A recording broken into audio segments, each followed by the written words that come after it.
Ed eccola aperta da questa mattina la bretella, circa 2 chilometri che collega la strada regionale 11 nel tratto della Riviera del Brenta tra Dolo e Mira al nodo di interscambio tra la viabilità ordinaria ed il sistema autostradale.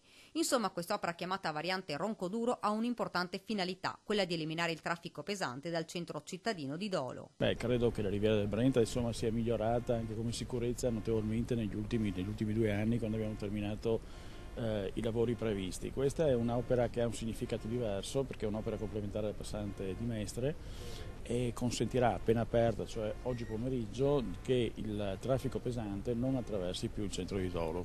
Il traffico pesante ha sempre causato problemi di sicurezza, di inquinamento acustico e atmosferico e soprattutto numerosi disagi alla vivibilità degli abitanti. Questo per noi è un gran giorno, una grande soddisfazione, ci dice il sindaco di Dolo. Noi abbiamo già in fase di ultimazione il piano urbano del traffico e quindi siamo già in grado di capire cosa deviare, come utilizzare, quindi sarà oggetto dei prossimi giorni come analisi questo. Per completare l'intervento costato 15.450.000 euro, interamente finanziato con risorse regionali, manca l'appello e il semicasello di Roncoduro, che non è ancora stato realizzato. Ma non poteva mancare la questione del taglio delle province, che potrebbe portare non pochi problemi a Veneto Strade.